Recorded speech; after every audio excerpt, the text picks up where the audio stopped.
1 month of Jennifer's home detention had gone by. She was not allowed out of the house unless her uncle was with her. She studied every day in her room, wrote history and literature reports, and was required to read them out loud every Friday evening after dinner. She learned to fix household appliances and worked with her uncle on his old car that constantly broke down. Since Jennifer liked working with her hands, he felt she needed to learn those viable skills instead of playing around on a guitar. Even through all of this, she was still unable to ignore her fantasies of starting her own successful band. She had dreams about it almost every night. It just wouldn't go away.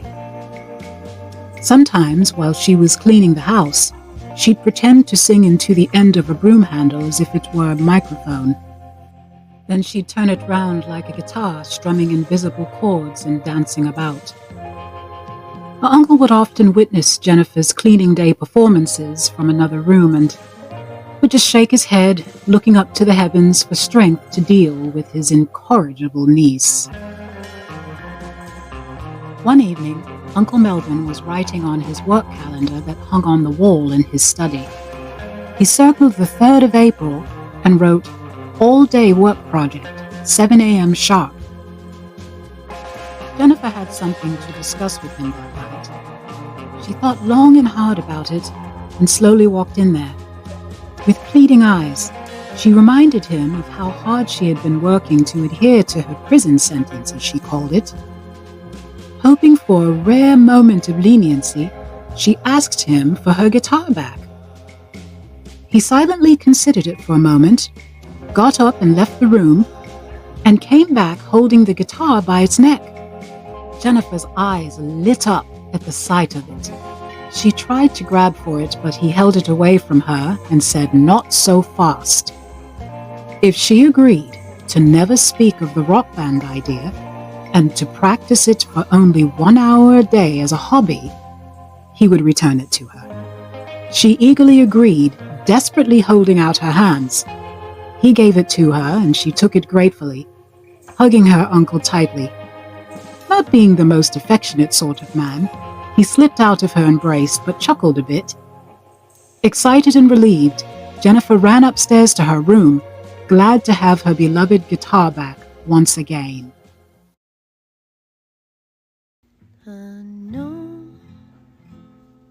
I know what you want. You know what I need. You know what I need. Jennifer sat on her bed composing a new song. Being heavily influenced by American artists, she decided to write a song that had their sound and style. Just then, an idea hit her like a bolt of lightning, and she stopped instantly. Staring across the room with gears grinding, she quickly hopped off her bed and crept down the stairs. She saw Uncle Melvin asleep in front of the television in the living room, the perfect opportunity to sneak into his study.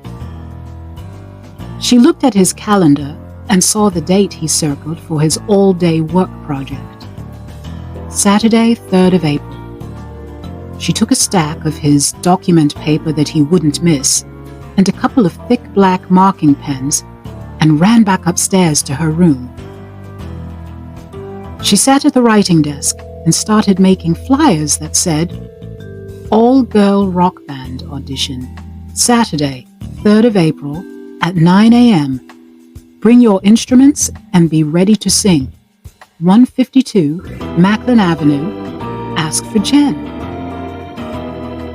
She made about 70 of them and illustrated fun designs for visual appeal. Jennifer was determined to start this band and would not allow anyone, not even Uncle Melvin, to stop her. The next morning, Jennifer waited until Uncle Melvin left for work, watching him out of her bedroom window. She slipped out of the house, and walked quickly to her former school with the stack of flyers she made and a roll of tape. Careful not to be seen by the school administrators standing outside, she hid behind a large oak tree by the walkway. Just then, Jennifer noticed a tiny girl, an underclassman, running towards the school. She literally seemed to be floating on air and reminded Jennifer of a little fairy zipping about. With curly ponytails swinging to and fro, the girl ran as fast as she could, almost late for the morning bell.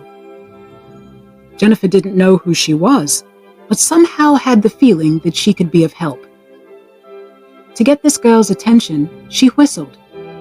With big blue eyes that had the look of innocence, the girl stopped and asked, "Who, me?" pointing to herself. Jennifer nodded yes, so the young student ran to her. Jennifer looked the girl over, confirming if she could be trusted with an important mission. She told the girl her name and asked for hers. She cheerfully answered, "Renee Showalter," introducing herself. Looking round to make sure no one was watching, Jennifer stepped closer to the 15-year-old student and lowered her voice. She showed Renee the flyers and asked her to post them all around the school in as many places as possible. But don't go near the headmaster's office, of course. Renee looked at one of the flyers and gasped, with her eyes growing even wider with excitement at what she saw. She was immediately drawn in by this cool and mysterious Jen and her rock band audition. To sweeten the deal, Jennifer slipped Renee a 5-pound note and shoved it into her hand. At this point, Renee was practically bursting and gave Jennifer her solemn promise to post the flyers all around the school as instructed. Renee thanked Jennifer and said, "Righto, Captain," with a salute. She ran into the school just before the morning bell rang as the wooden doors began to close after her. When the coast was clear, Jennifer pulled down her newsboy cap, popped the collar of her black leather jacket, and hurried back to the Melvin Sims Detention Center. She had a lot of planning to do. That day at school, Renee busily posted flyers everywhere in record time.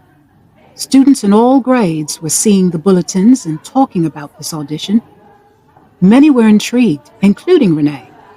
She put one of the flyers in her pocket and skipped off to her next class.